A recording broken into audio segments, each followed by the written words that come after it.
Okay, Lizzie Langston's here with us, and I'm so excited. What you don't know is that we've already been talking for 20 minutes before we even hit Yes. record. It was so fun. But thank you, Lizzie, so much for being here. Brooke, thank you for having me. And I just wanted to brag and say that Brooke just signed a client right before I got on here. And she's freaking slaying. And she's just so genuine. You guys are so lucky to be in her world. We're all so lucky. Oh my gosh, Lizzie. I didn't pay her to say that, I promise. No, But no, no, you did not. I had to. I know how exciting it is to like be serving people and finally being, acknowledged and seen as someone that can help people. It's a beautiful thing. And I just wanted to compliment you and I'm so excited for you. thank you, Lizzie. You're the Yeah. best. We found each other on Facebook and we just became instant friends, really. Yeah. It's Yeah. awesome. Okay, but today I want to talk about the balance between running a business because you have had multiple businesses in the last how many years? When was your first business launched? 2019 or 2018 actually. Yeah, Yeah. so 2018 and the balance between building businesses and being a married woman. Because really, what we don't talk about is he's like our business partner, whether he knows it or not. He's like instantly our business partner. Yeah. The the feelings in your marriage and your life together definitely play a role. It's not Mm. everything, but it plays a role in how you show up at work. For sure. We're only human. Yeah. Yeah. How did he feel when you first launched your first business? It's a funny story because in order to actually make money as a life coach, so coaching was my first real business. I was the postpartum coach for 7 years, but before I was a postpartum coach, I was just a certified life coach trying to figure it all out. Hmm. And I actually kind of went behind his back a little bit and purchased, like, put a down payment on a coaching certification that locked us into like a long time of monthly payments.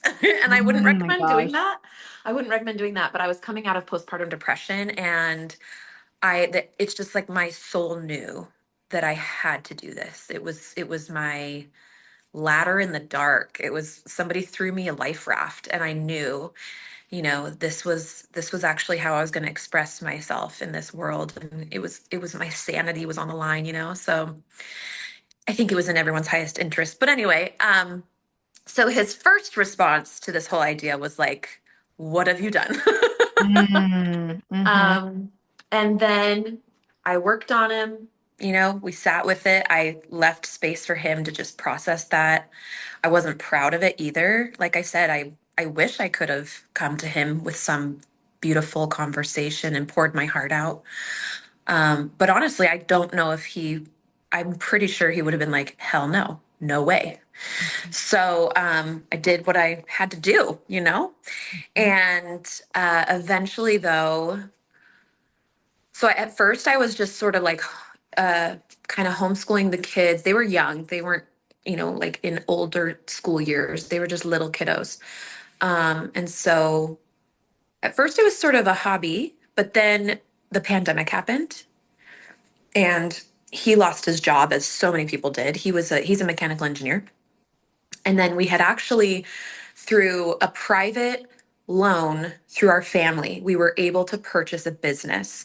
And it was like a risk, as all businesses are, but we felt really good about it. It was a brick and mortar co working space. So, kind of like WeWork or Kiln, where you lease out the space and then people pay to be in it, and have a regular office or whatever. And obviously, the business plan with that is people in the building equals money Money. Hmm. to pay rent and such. Hmm. And we couldn't, so we just slowly suffocated because we were in Colorado at the time and the government was like, hey, only 20% capacity of people in the building during this thing called the pandemic. So, yeah, our business closed eventually and he lost his job. So, my life coaching company or business went from a hobby to like, I need to quadruple my income and make this a full time gig. So I did that within like 4 months. I invested in a couple programs. I met with just girlfriends that were other coaches, just picked everybody's brain.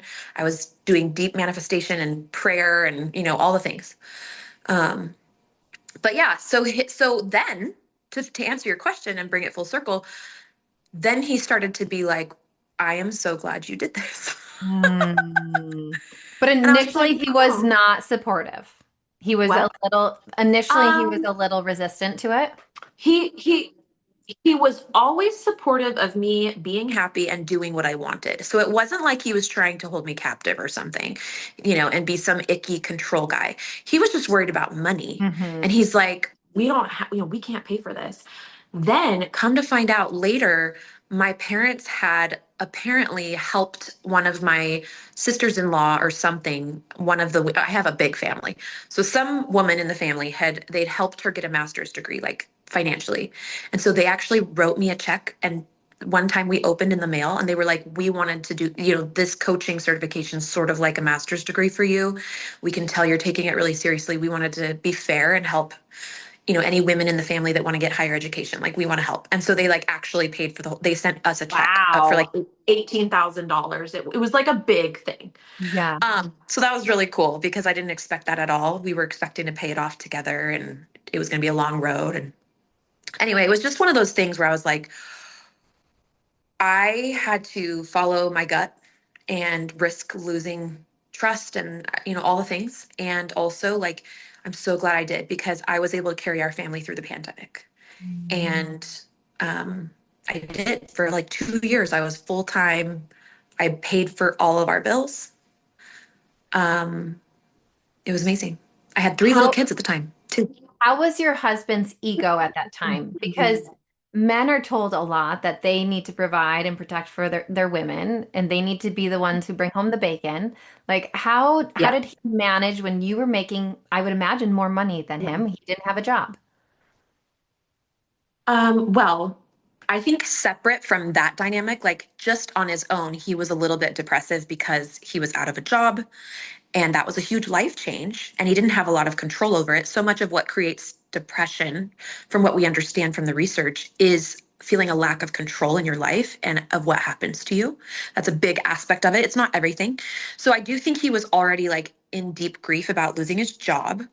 And then he felt so, I don't want to speak for him, but I sensed, this is my perception, but I just sensed he felt some shame that like his one business venture, we analyzed it together. We decided together. We took on the risk together. And he felt so much shame that it didn't work out. And then on top of that, we were sued. So the government protected us as business owners for until like September of either 2020, I think 2020. And then the day those protections ended, they put a notice on our door, the people we were leasing the space from. And we wanted to work with them. We wanted to pay the rent over time, like make up for it. And they were just like too highly leveraged with debt to allow any flexibility. So they just sued us. And so we actually sold everything and moved to Costa Rica to have the upper hand in the lawsuit and negotiations. And also our souls were really seeking some refuge and just retreat. We just needed So to you recover. just picked up your whole family and moved to a different country. We did. I mean, we decided in like March, and then we like sold our stuff in like July, sold the house, sold our stuff, and then August, let's see, I'm trying to remember. We might have actually, it might have been more like February. Anyway, that summer, we were visiting family. We visited each of our families for like a good 10 days to say goodbye. And then we went off to Costa Rica. We were there by like probably August or something, maybe September. And we lived there for 7 months and we went through our lawsuit there and we um, questioned a lot of things in our life and we questioned our marriage. I mean, it was really intense. It was a big initiation. Wh- I, Is I, it, I yeah, go ahead. no, I just curious. Is it fair to say like that was the toughest, most challenging time between the two of you? I would say yes, we came all the way undone in all the ways. And it was both extremely liberating and extremely terrifying. Wow. I mean, I remember breaking out with acne. I remember waking up at night with like night sweats and panic, like my trauma. So when we got far away from family, like me personally, my inner child just decided it was time. She was safe enough to tell me all the things, to tell me how scared she'd been, to tell me how controlled she felt, to tell me whatever it was. We all of our inner children have a whole library of feelings that probably need to get let out. And for whatever reason, Costa Rica really unzipped all that for me. So I had to fire my life coach at the time. Not that all coaches couldn't handle that, but mine was not trauma informed, and I had to go get a trauma informed life coach and a therapist, and really get into it. But That's what I see all the time. It's in those really ugly, raw moments in our marriage when everything does feel like it's coming undone. And I know you can speak to this because you have a whole program all about this. well, I've lived it, but yeah, I do. You've lived it, and that's why you've been able to build from this Yeah. space. But tell me Yep. a little bit about this. Like, why are these moments? And I want everyone who's listening to really lock into this because it is in these unraveling moments that Mhm. actually, I always explained it like it felt like my husband and I were standing on this foundation. And the Mhm. foundation we were standing on was all crumbled. It just all fell apart. And we just picked every stone, every rock up, and we're like, what do we think of this? What do we want to make this? Like we had to really rebuild one piece at a time. And so I'd love for you to speak to that a little bit. Like what is this experience? What should we think about this? Coming undone. Coming undone. Yeah, well, it's a fun, crazy thing. It's sort of like a rabbit hole. Um, so there's two parts of us. There's like our soul, okay, like our authentic, true nature. And we all have that in there. Like I'll call her the cosmic one. She is not just a human, she is something beyond, okay? Then we have our ego, which has gotten a bad rap, but I like to think of the ego just as structure. It tethers us to identity and to human form. Okay, so we've got our formlessness, which is our cosmic nature, and our form, which is our human ego nature. And again, people want to be like, ew, ego's bad, but we need the ego. If we were to walk around all the time and be like, I am that I am, like that's great, but also you wouldn't get shit done, like we are human. We need to honor that. So, as in all things, we want a balance. We want a balance of ego and soul, right? And life, the creator, the forces that be, they know this.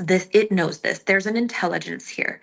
And so what there has always been is a cycle where you're in an identity or an ego, you're tethered to form, but then eventually, I'm like my hands are over here. Okay, in the video, eventually the ego needs to come undone.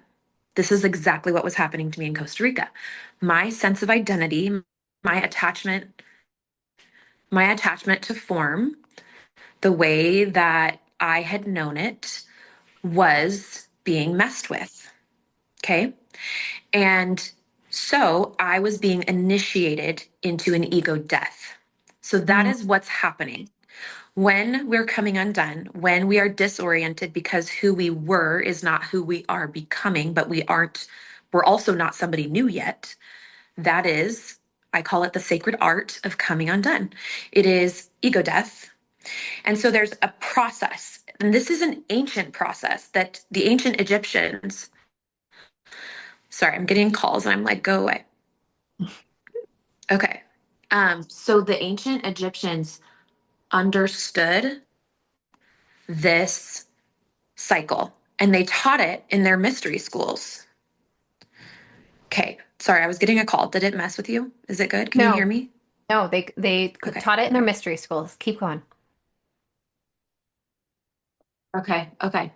So yeah, so the ancient Egyptians actually taught this and studied this and they consciously participated in it because they inherently understood we are both cosmic and human. We have both formlessness and form. And our and so it's not about like being super strong in your identity or being absent of identity. It's knowing how to work with going in between those two things, which is called the void. So when you are initiated, when life brings you a moment that knocks your ego off its rocker and you don't feel like you are who you've been, that's when your ego's dying. And what happens is most people at that point, they want to hurry up and be somebody new Mm, because it's very, very, very terrifying to the ego to be broken, right? And like in between identities. But anyway, the ego is always in a hurry to like grab on and attach to your next identity.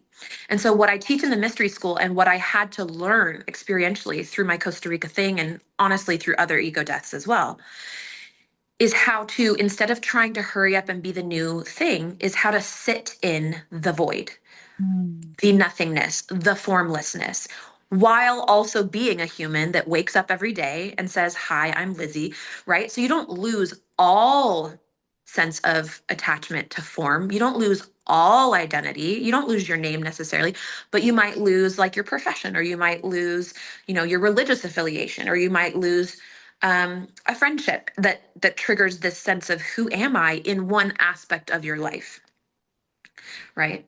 And so, yeah, so that we focus on, and what I had to learn in Costa Rica is I had to be okay with the terrifying to my ego not knowing. I had to be okay with really coming undone on purpose all the way and staying there until life signaled to me.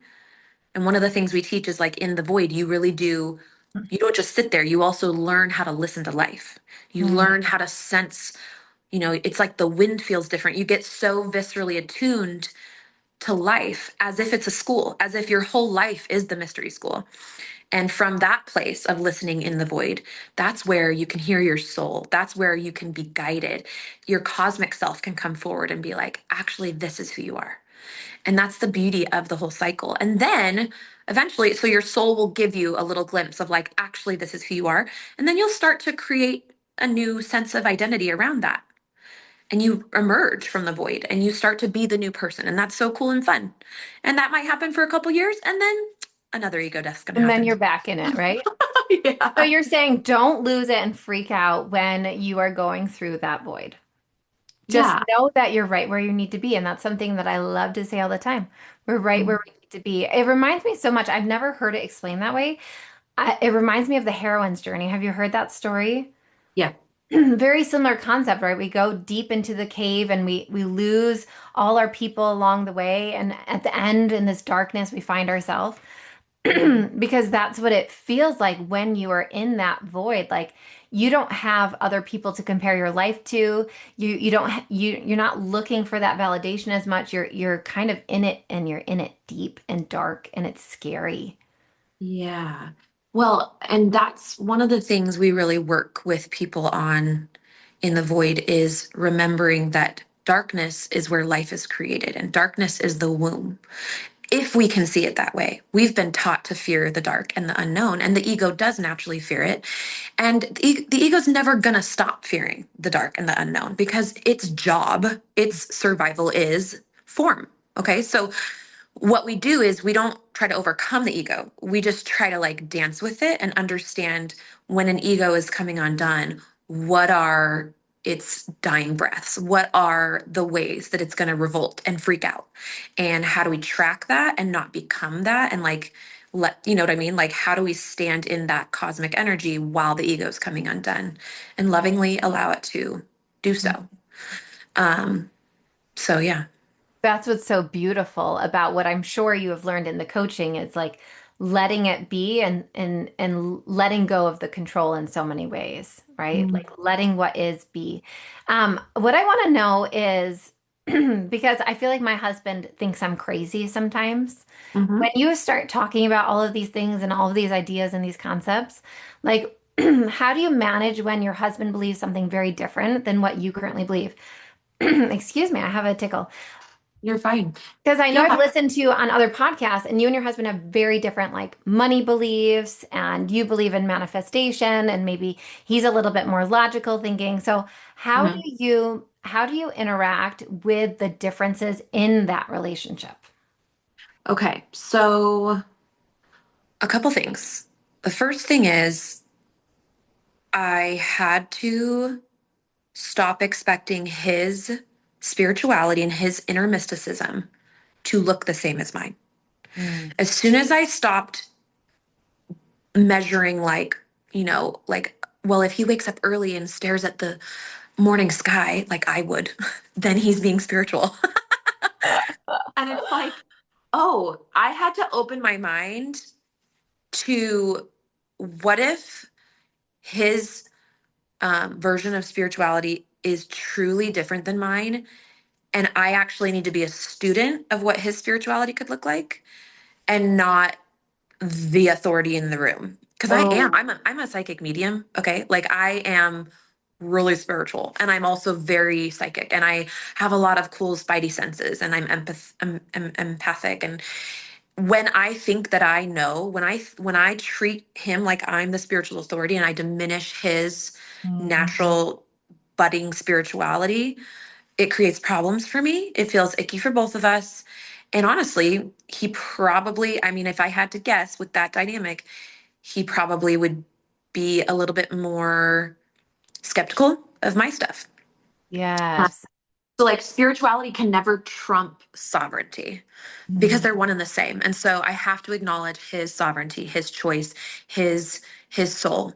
And so, like, for me, I had to get over myself, get over my spiritual ego. Because, even in spirituality we can have ego. We can be like, well, I'm a medium. Like Yes. I manifest things, which I actually believe those things, but I had to also acknowledge the ego in those beliefs, right? And so that's the first thing. And then once I started to play with that idea of like, what if there's hidden spirituality in him that just looks different than I'm thinking? What would that look like? I started to kind of play with it a little bit, as we do as coaches. We're like, I wonder if this belief would be true, right? So I'm like, oh, what if he is spiritual? What could be true? Like, how could that be true? Um, and so I started to see things differently, And like, why does he need to be spiritual in the first I don't place, know. Like, right? honestly, that's a really good question. Yeah. For me, it does feel like a really beautiful connection point that I desired it for so long to see spirituality in him, and it brought me so much pain that I don't think I could ever make it to the I like that far, that bridge. I don't think I could ever be like, well, he doesn't need to be spiritual because I really truly like it's such a huge thing for me in my life and based on I have beliefs, like I have beliefs that we are all cosmic beings having a human experience. And so spirituality is built into my worldview. So for me it was never like, but it was like, why does it have to look one way? Hmm. Right. Anyway, and then I remember like just this summer, his job was disrupted by the market changes with AI. And so in May he finished working, and this summer he's like being a full-time parent, and then we're going to figure out what he wants to do in the fall. And he's like, I want to get a human design reading. And I'm like, damn, that's Wow. spiritual. Like That's that's big. spiritual. Yeah, I had told him my friend does it and I had mentioned it, but I wasn't gonna push it at all. And he was the one that was like, "Hey, I want to get her number. I want to do that reading with her." Um, so that was cool. I was like, "Wow." This Anyway. is what I see all the time is maybe it's spirituality, but maybe it's political, or maybe it's how we parent, or maybe it's how we manage our finances. Learning how to navigate where someone else believes something different than us, because a lot of times we find that to be a threat to us. Mhm, I mhm. found myself in the middle of like everyone I surrounded myself thought the same way I did, voted the same way I did, parented the same way I did, and I realized that I'm stunting my own growth.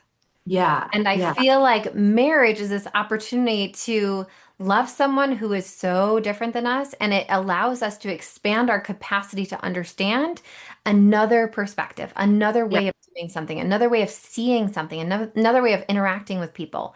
I yeah, like, and I'm sure this is true with you and your husband. Like, my husband and I are complete opposites, but I'm so grateful that my husband offers something different than me. If he was just like me, like, he's my calm, collected, stable man, and I am wild. I am radical. I do unthinkable things in unthinkable ways. And it's this beautiful balance of yin and yang, feminine, masculine, whatever you want to call it, right? Like the transition of energies together, which I think is the whole beauty of having and being coupled and being partnered with someone. yeah. I will say that there was this moment, speaking of like partnership, and I don't know, I feel like that's kind of a theme of your brand and your expertise too. I remember along those lines, I was watching a YouTube video one day and it was the Jay Shetty podcast, which is a really big like self-development world. And he was interviewing it, at least it said in the headlines, like the top marriage and family therapist, like couples therapist in the world. And he was like, okay, if you had to boil it down to one thing, what would you say? And at this time, my marriage was feeling hard. And so I was interested. I was leaning in at the edge of my seat. I was like, what would she say? Mm-hmm. And she's like, really, she said, partnership, like how you're going to do in your partnership really comes down to how do you orient yourself to the otherness of others, the other. Like, do you, and I realized that growing up, I had learned this messaging from like religion and also just the culture I was in that sameness is safe. Mm. And so, Yes. like, I kept wanting to kind of be like a sheep herding dog to my husband and be like, you need to be like me. Whether it was spirituality, whether it was parenting, like, we need to be the same. We need to be the same because same equals safe. Mm. And what you just said would have been so revolutionary to me at that moment. And it's so true. Like, um, what if sameness is actually not safe in some way? Or what if it's neutral and diversity or difference is neutral or more safe or whatever? So that was a big one. I had to really, I like gulped. I was like, oh, actually, I do struggle with the differences in my husband. For example, I'm a generator in human design. I could, if I'm lit up about something, I can work 12 hours on it and feel more energized at the end of it. Like I am built to follow what I love and it lights me the F bomb up. My husband's a projector. So if you don't know human design, projectors are the opposite. They're built to basically be amazing consultants. They are built to see the world differently and they are meant to have a very restful existence and to be consulted like 3 hours a day and give their unique life perspective and then like not do a lot besides that because they're just that's just different. They're built with like expertise. I'm built with like a motor and energy, and how lit I am is my magic. Whereas the way he sees the world is his magic. So he naps like every day, always. Like every day. And I used to judge him so hard. And again, so that was the sameness thing. And I Yeah. really had to swallow that pill. I love that so much. And I actually am a projector too. So I like to rest a lot. It benefits me, it helps me. And I plan my days accordingly. I have short bursts of like really intense and then I rest. I love that. Learning how to accept that. But that's the key, Lizzie, is I love that you're bringing that up, is that really resonated to me when you said sameness equals safety, because when I first heard the word expansion, my brain just like blew because expansion is when we are accepting and we are loving people in all different places.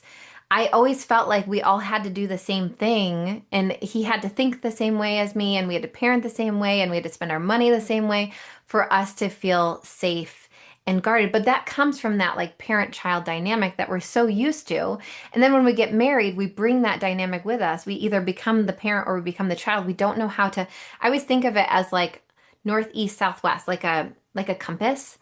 Like we're in this dynamic when we just have to like go to what is this, west and east, and that's how we create partnership, is Mhm. when like I'm owning what's mine and I'm letting him own what's his.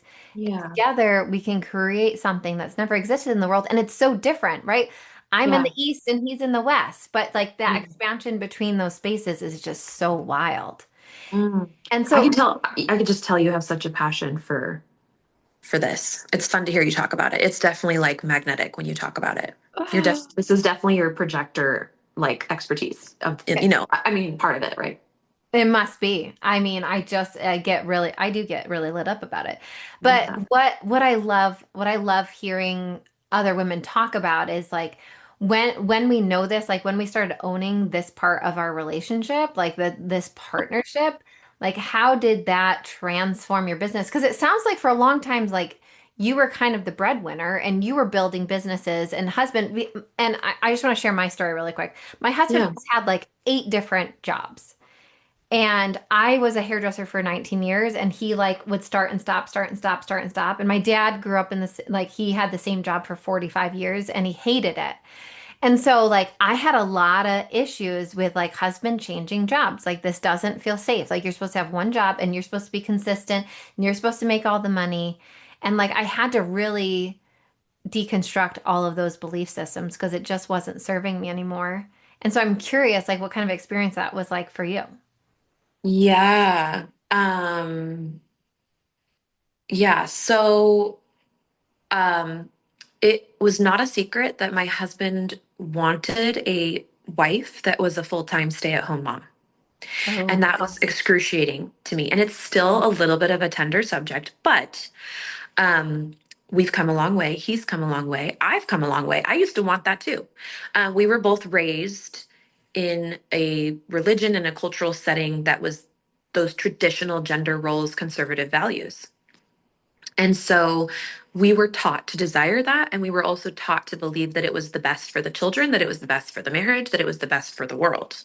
So, according to our moral compass, like that was the best choice. And then I had the babies and I stayed at home and I was depressed and anxious and lonely and sick and unwell and panic attacks and stuff. And it just like my body was screaming, you're not built, this isn't your life path. You're not built to be doing life this way. Not that I wasn't supposed to be a mom, but like I really started to question and deconstruct the motherhood that had been modeled for me and my husband, which was the full time stay at home thing, and what I was feeling inwardly called to do. And so that was part one. And then also, I do want to say, like, I also had to at some point realize that the linear long time career that my dad lived as a lawyer and my grandpa lived and my mom's dad lived, I can't expect my husband to live that because the world is different, careers are different. And now with AI, it's just about to go through another huge ego death in the Mhm. career industry. And my husband's job was already displaced. And so he and I both had to learn to question the traditionality, I guess I'm going to call that a word, of jobs and of who works and when and why and how. We just had to really like clean slate it. And it's still, it still creeps up on us occasionally, but I think he's finally realizing that this actually could be better for the family, that this actually could be better for us, that this is definitely better for me. He's known that for a long time. Mhm. He sort of was like confused. He's like, why is it better for you? But like this is actually what, it's supposed to be this, but you are so alive when you do this. Like he was, we had to straddle that for a while. So yeah, I don't know if that answers your question, but I like he still has had jobs. So when that job loss with the pandemic happened, he was full-time stay-at-home parent for a couple years. But then I actually went through a season of not being okay. I had a confrontation with, like there was a lot of um, personal unraveling that I was doing in good ways. I was questioning some of the things I'd been taught and stuff. And that was hard to do among extended family at the time. And so I needed to kind of step back from work. And then he took on a job and I didn't work as much for a couple years, like a little bit less. So, and then he switched jobs and then he lost a job. So it's been bumpy. And I actually was just talking to another life coach friend who said the same thing. And I was like, I think we all need to step back and be like, what is the nature of having a job anymore? And let's be honest about that because otherwise we're setting ourselves up for a whole bunch of extra emotion and suffering that may not actually need to be here. So true. Someone said this once and I love it. You're either growing or you're suffering in your marriage at any moment. And so Mhm. often we get into that resistance and we think this shouldn't be the way that it is. This shouldn't be like this. He shouldn't be like this. I shouldn't be like this. And that's when we're suffering and we're not growing, right? So wild. Yeah. Yeah, it's really interesting, like the container of marriage. Um, it's so interesting how like the traditionality of it really actually served us in the beginning. And then when I went through a couple ego deaths and he went through a couple ego deaths and we became these different people, we had to start to almost build a new house. Like if the concept of marriage and what it stood for and what it meant to us and the roles within it were a house, we had to start to reorganize the house. Like we're going to move this wall, we're going to take down this wall, we're going to like we had to renovate the freaking house of the Yeah, marriage. we did. Isn't it so wild? I just want to say this really quick. It's just so crazy because you're right. In the beginning, the women, we had to be married to survive. Like women couldn't even open a bank account until 1970s without the co-signature of a man, whether it was your husband or your father. And so Mhm. we were set up where we had to be married to someone who we couldn't even have a job, right? Like Mm, we yeah. couldn't hold our financially. So yes, I'm with you. We've had to remodel these homes to serve us and our family, and it looks so different than it has in past generations, and that's really uncomfortable. Yeah. And I think so the safety aspect and like the opportunity and the financial stability aspect for sure, especially like the generation before us, a huge part of marriage. I think it still was for us probably. And I genuinely fell in love with the idea, like the whole I was bought and sold. I was like, I want to have your babies and then I want to settle down and then I want to keep a house and then my body like was a hell no on it. And I was like, what? Mm. I actually spent part of my depression was I was like, there's something wrong with me. That's how committed I was to the concept of marriage the way I had been shown it. But I love what I love about the body is she won't lie to you. She is the temple of your soul and she will be the truth teller. She is an instrument to take you to your destiny. And so if she's throwing health problems or she's not happy, like double take it, look at it because she's always talking to us. How can you teach this? Like, make this really simple for someone who doesn't believe this yet, but is open to the idea of Mhm. our body being able to communicate to us. Like, how would we know? What would it say, or how could we listen to it where it's Yeah. helpful in serving us? Give me like some rundowns. Yeah. So I think the first idea to play with is that your body is so like you have this cosmic divine higher consciousness in you and your body houses that. And so it's connected to it. And so it can become, obviously, your voice can become like your soul, like your true authenticity comes out through the words you say, right? But that's just one way it comes out.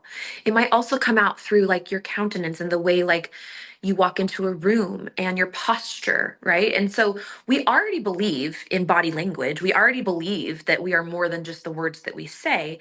And so, what if that was true that your soul could express itself through other ways in your body besides just your voice?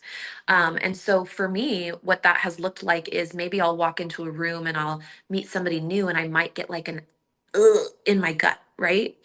So, this isn't anything new. We all believe in intuition and like a gut feeling. This just takes it maybe a step further and says, actually, what if there's a language to your body? What if you could decode those feelings and understand the message behind them? What if there's like almost a sentence, if you will, that could come to your mind? So, for example, if I was to walk into that room and meet someone and my stomach cringed, what if I actually in that moment, instead of just went, ooh, okay, I don't know what that means, but I need to walk away? What if I asked my body? What if I learned to say, hey, whoa, what's that? What is that? Is he dangerous? What is it? What if I what if I opened up a channel of communication between me and those sensations? The body speaks in sensation, but a lot of times when I was coaching postpartum women and their bodies, they would go see doctors who said, I don't know why your pelvic floor still hurts and stop asking. I'm sorry. Like, I can't help you. Go see this specialist. They tried the specialist. Then they would come find me and we would do a guided journey into their pelvic floor. And we would ask her why she was still hurting. And she would tell us why she was still hurting. And then her pelvic floor pain would go away. Mm. So the body is communicating, whether or not we believe it or whatever. I think our mainstream healthcare has really taken us away from that. And that's a whole separate conversation. But Yeah, it sure is. But that's what I see all the time is women, we love to live in our head. We are so scared to go anywhere below our neck. We're afraid of what we're going to find, right? We're trying to avoid all of the pain and the sensations. And we still live in our head, and that's where all Mhm. the suffering is. We're just trying to avoid Mhm. hearing because we're Mhm. afraid of what we're going to hear, I think. Mm. Yeah, and you know what? I will say it is scary, and that's why people hired me, and that's I've hired people like or I've been a friend or who, whatever it is, but it can be kind of scary, honestly, especially if you have been taught to, especially if you were raised in a way where you distrust negative emotion, and like most women thought it was gonna like if they went into the depression and they asked their body why they were depressed, that it was going to overcome them and they would never be able to get out. And it's actually the opposite. If you go Yeah. in and ask it, what's going on, and you check in with it, like it, even just by doing that, it releases a little bit. It's like, oh, I'm not alone. I'm not I'm someone's here with me. So, Mhm. but I yeah, compare it so much to like a toddler, right? When a toddler wants our attention, they get louder and louder and louder until totally. we just, like drop to their level and like, hey, what's going on with you? And they instantly just quiet down and settle down. And I Mhm. think of my body as the same way. It's going to get louder and more. And that's I think about the nervous system all the time, right? When we're dysregulated, all of our other systems can't function at its highest level, right? Our digestive system, our reproductive system. That's why we don't want to have sex. That's why we're constipated or we have diarrhea. Like when we are dysregulated, our other systems can't thrive because we're in a fight or flight mode. Like it's just like we just have to survive right now. We just have to run from the bear or whatever it is. And a lot of times we just think it's our husband or our kids, but Yeah. what I see all the time is women are just in this fight or flight and we don't know how to get out of it. So how would you explain to someone who's kind of in this mode how to like reset and start listening to their body a little bit more? Even just like a little baby step to that.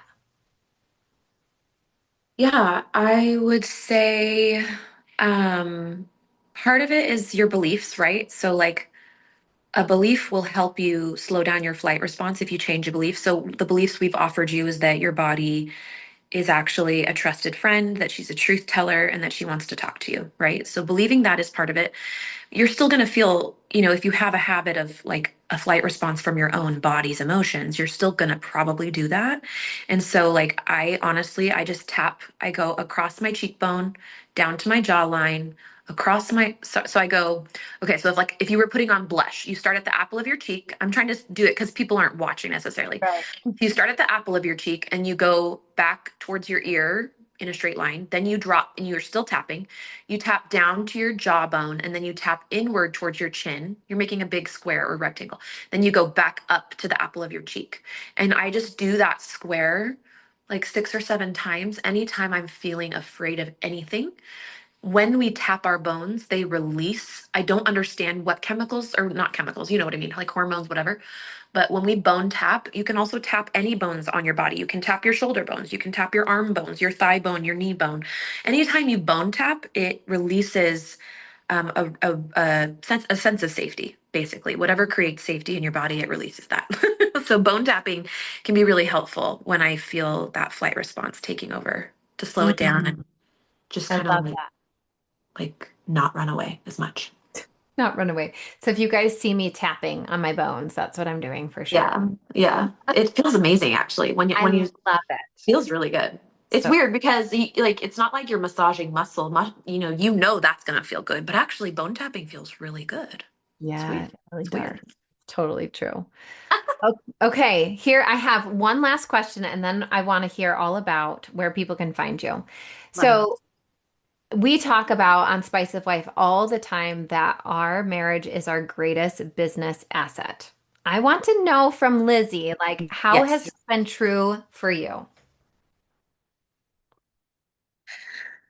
Okay, so I've only really talked about the hard parts, but I want to give a shout out to the ways that when you really invest in not running away and not settling for a very, like stubborn or wounded place of seeing the other, right? When I don't see him as a threat or the other, um, there is this relaxedness about him and about us that is like if we were grass, it's sort of like fertilizer. Like Mm, it feeds my life.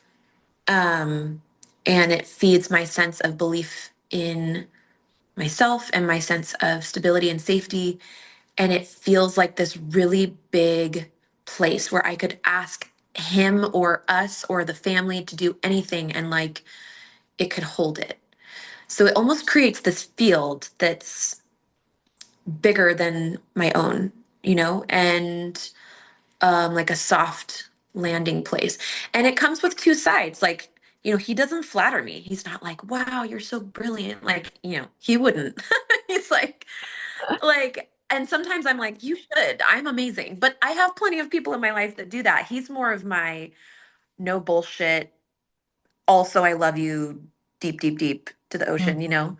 Um, so yeah, I don't know. He's sort of like he never lets me get too down in the dumps and isolated, but he also doesn't let me get too hoity-toity, like I'm so brilliant, I'm going to be so successful. It's just like it's so real, and that is so stabilizing. Mhm.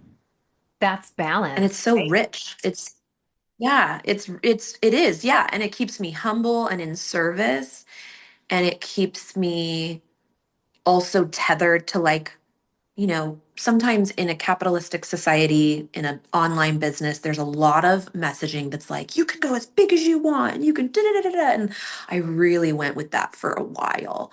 And I would be mad at him because I'm like, oh, you're bursting my bubble. Like, I just want to like make $1 million. Mhm. And he just not that he wasn't like wanting me to be successful, but also he's just like I don't know, he's so real. Sometimes online business and all of I'm such a dreamer and a visionary. I can seriously like be more in the clouds than on this planet sometimes. Like truly. I feel that too. Other realms, yeah. And so he's so earth. He's so earth. He's just like brings me right back down. And in the best way. But like his earthness and his foundation is also what allows me to go fly when I need to fly. So I don't I know if love that that answers so your much. question. No, it totally does. I always love to think about a tree. Doesn't any good analogy is always like nature. And like, Nature. yeah, we have the root systems, we have the trunk, and then I love to think that I'm the branches and the leaves that are like flying up to the sunshine and hold all the birds and the bees and everything. But Mhm. like there is really such a beautiful I think when a couple is truly partnered and in that feminine masculine energy, the balance that it creates is wild, right? It's wild. Yeah. And I think I thought the balance would feel like being doted on. Like, I was like, well, if he is in his masculine, then he's just going to like cherish me and like, I'm going to be like a goddess and stuff. And I see people like that on Instagram and I feel like jealous sometimes because I still believe it should be like that.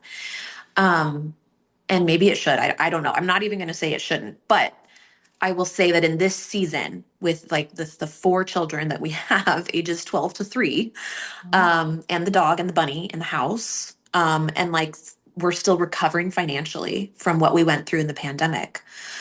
We are true partners right now, like real deep true partners, and that is what's working, and it's working, and it is romantic in its own very down to earth practical way, and so I'm gonna keep it there because it's working. I love it. How often do you have like mid phone calls throughout the day, like putting out fires? With husband. Yes, with husband. Oh my gosh, I avoid being on the phone with him because he has ADHD and he struggles to be present on the phone. Like it's one of the things I get the angriest about. Uh-huh. So usually it's a text. And I mean, right now, because I'm working full time and he's at home full time, it's working great. I think if Mm. we were both working like this fall, if he goes back to work, that's when it gets a little tricky because it's like I feel defensive of like if the kids need us, but we're both at work, that's when it starts to feel like we're competing for that deep focus time that we both love to have. Right now, it's not too often. Sometimes he's like, I need you to like help a little bit more with the mental load of the home life. And I'm like, ooh, yeah, I know that feeling. I will try because I remember wanting the same from you and it's annoying. Mhm. So I will say this to wrap that up is that me being a provider a couple times throughout our marriage has helped me so much in understanding the pressure that men feel in that Mhm. role. And it's really helped me be compassionate and loving to him when he's the full-time stay-at-home parent or when he's providing. Like really it's been good for us to, and then for him to feel the full-time stay-at-home parent thing and be like, this is not a joke. Oh my gosh, you know? I love the flip. I sometimes I just intentionally I paid the bills and did all the finances for 10 years and just recently we flipped and I he does all of it. And Yeah. we've done that with lots of different things, childcare, right? Like finances, even household chores. Like the flip is the best thing ever because it expands our perspective. Even if you don't keep it forever, like to just have that experience, you have so much more compassion, right? And Yes. so it just expands your capacity and your understanding, which is so amazing. It does. We could talk for hours, Lizzie, and I'm afraid that we are going to have to cut ourselves off here. We're going to have another podcast episode, I think. Part two coming down the pipeline. Part two. What do you guys want us Amazing. to talk about? I Tell know. us. Yes, please. We would love to hear. What do you want to hear from Lizzie? Tell me more. And like, it was so funny. She filled out this form, and I'm looking at it of all the things we want to talk about. And I don't think we maybe even scratched the surface, Lizzie. I'm sorry. Oh, honey, I loved this conversation. I It was know so this is good. so fun. Okay, so two things. I want you to tell me one last thing, like anything that you really want to tell the world that you want to scream from the rooftops. And Mm. also, how can people find you? And like, what do you have coming down the pipeline if people, I know you're like so obsessed with Substack. So tell us all about that. I will. Okay. The one thing I would want to say, if the world was listening, is that, like, I really believe, and this isn't new, I think we all feel this, but I feel like humanity is at a threshold moment. And so, with threshold keepers, we're helping people go through this, death and rebirth cycle on purpose because when you get to the undone part, the void within you, when you let go of your ego on purpose and you work with life to descend like the heroine's journey into your deep cosmic self, you will touch the part of you that will help birth a new humanity. You will amplify and expand your consciousness. And then you will come back as a new person from that place and do things differently in the world and help humanity expand its consciousness. And, the world we're living in was created with a certain consciousness. We're going to need a different consciousness to create the solutions to the problems we're in. We cannot create solutions with the same consciousness that created the problems. So, right now, the most important thing, in my opinion, is that each individual and as together as we can, that we're trying to expand our consciousness. And that can look a lot of different ways. For us at Threshold Keepers, it looks like studying this ego death, the void, and rebirth cycle, like the mystery schools did, and using it on purpose and syncing with it, because it's already happening in our psyches, whether we're synced or not. So, using it on purpose to touch that cosmic place within us, to hear from our soul, and to go forward into the world with our soul's medicine coming forward. Like, that's what I really feel like is going to save the planet. And humanity at large. Yeah. Yeah. So, yeah. And there's a whole other story about the identity death of like the postpartum coach company that I ran and the way that Threshold Keepers knocked on my soul's door and was like, actually, this is what you need to bring forward into the world. But I will say that, yeah, I had to go through a death to birth this body of work. And so I am full force with it. And we are enrolling right now. We have a cohort starting in September. So this summer we're taking consultations. You just go to thresholdkeepers.com, book a consult, check it out, look at the page there. People love that page. I'm really happy and proud of it. And then in the meantime, if you want to just get to know me better, it's Lizzie Langston. That's Lizzie Langston.substack.com and also thresholdkeepers.substack.com. We have podcast episodes. We've got articles up the wazoo that will walk you through visually this whole an identity death map we just talked about, we have an article called The Missing Map, and it can walk you through like what this is. It takes you through each step. But that's what we do in the 12 weeks. We really study that deeply. And you learn about the origins of patriarchy, and you learn about the ego's last stand and the fight that it puts up when it's about to die. And you just become somebody who is so sovereign. She can like hold her humanity while also navigate through it as a soul. And it's really beautiful. Amazing. I can tell you are so passionate about it. It's just the energy is like, woo, it's fired Thank up. I love it. it is pretty lit. So come hang out with us. Yeah, Substack's a great place to start. Like I said, LizzieLangston.substack.com. And I'll put that in the show notes. Yeah, for sure. It'll be down there. Well, thank you so much, Lizzie, for being here. I'm so excited. And yes, listeners, if you love this, just drop a comment or message us what else we want to hear from Lizzie. So thanks so much, Lizzie, for being here. Thank you, Brooke, for having me. Bye, everybody.